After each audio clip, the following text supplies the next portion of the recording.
వేసవి కాలంలో వేడి నుంచి తట్టుకోవటానికి చలువ చేసే ఆహారం తిన్నట్టే శీతాకాలంలో శక్తినిచ్చే ఆహారం తీసుకోవాల్సి ఉంటుంది. ఎందుకంటే ఈ కాలంలో మనం నీళ్లు ఎక్కువగా తాగం. దానికి తోడు శరీరంలో వ్యాధి నిరోధక శక్తి బాగా తగ్గిపోతుంది. దాంతో వ్యాధులు మనపైన సులభంగా దాడి చేస్తాయి. అలా కాకుండా మన శరీరంలో నీటి కొరతను తీర్చి తక్షణ శక్తిని అందించి చురుగ్గా ఉంచే ఆహారము సింగడాలు. అందుకే వీటిని వింటర్ ఫ్రూట్స్ అని కూడా పిలుస్తారు. చెరువులు, నదీ తీరాలు, బురద నీళ్ళల్లో విస్తారంగా పెరిగే ఈ నీటి దుంపలు ఇవి. నిజానికి ఇవి ఎరుపు, ఊదా, పచ్చ రంగుల్లో ఉంటాయి. కానీ ఒకసారి ఉడికించగానే వాటిపై పైభాగము నల్లగా మారిపోతుంది. అందుకే మనకు చూడ్డానికి దూరం నుంచి బొగ్గుల్లా కనిపిస్తాయి.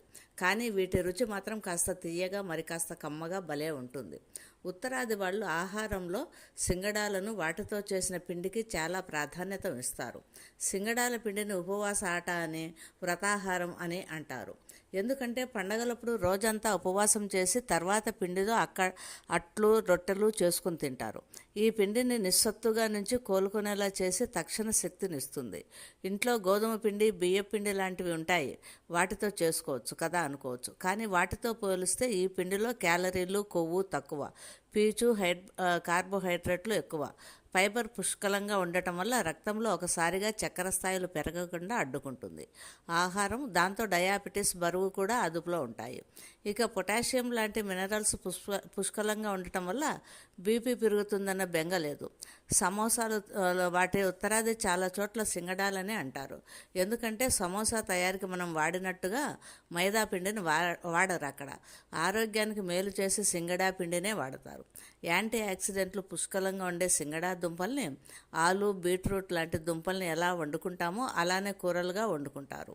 మరియు ఇన్ని మంచి పోషకాలు ఉన్న ఈ నీటి దుంపలు మనకు దొరకవా అంటే ఇవి ఒక్క శీతాకాలంలోనే కాదు, ఇప్పుడు ఇవి అన్ని ప్రాంతాల్లోనూ ఏడాదంతా వివిధ రుచుల్లో దొరుకుతున్నాయి. రోటీలు చేసుకుందామనుకునే వారికి మార్కెట్లో పిండి అందుబాటులో ఉంది. ఈ పిండితో హల్వా, అట్లు, రోటీలు, కేకులు చేసుకోవచ్చు. కాస్త కారంగా చిరుతిండిలా తినాలనిపించుకుంటే కారపూస, వేయించిన ఎండు సింగడాలు దొరుకుతున్నాయి. జల్ఫల్ ఆచార్ పేరుతో రుచికరమైన పచ్చళ్ళు దొరుకుతున్నాయి. ఇక తీయగా తినాలనుకునే వారికి బిస్కెట్లు, లడ్డూలు, సేమియా, హల్వా, చిప్స్ వంటివి రెడీమేడ్గా విక్రయిస్తున్నారు. తిని చూస్తే దీని రుచే కాదు, పోషకాలు కూడా ఎక్కువే. కాశ్మీర్ నుంచి కన్యాకుమారి వరకు ఎక్కడైనా సులభంగా పెరుగుతాయి సింగడా మొక్కలు. అయితే ఉత్తరప్రదేశ్, బీహార్ రాష్ట్రాల్లో మాత్రం వీటిని వాణిజ్య పండుగ సాగు చేస్తూ రైతులు లాభాలు గడిస్తున్నారు. యాంటీ ఆక్సిడెంట్లు, విటమిన్ బి పుష్కలంగా ఉండే ఈ ఆహారానికి యాసిడిటీని అదుపులో చేసే శక్తి చాలా ఎక్కువ. అందుకే వీటిని సప్లిమెంట్ రూపంలో కూడా తీసుకోవచ్చు. ఈ నీటి దుంపలకు జుట్టు కుదుళ్లను బలపరిచే శక్తి ఉంది.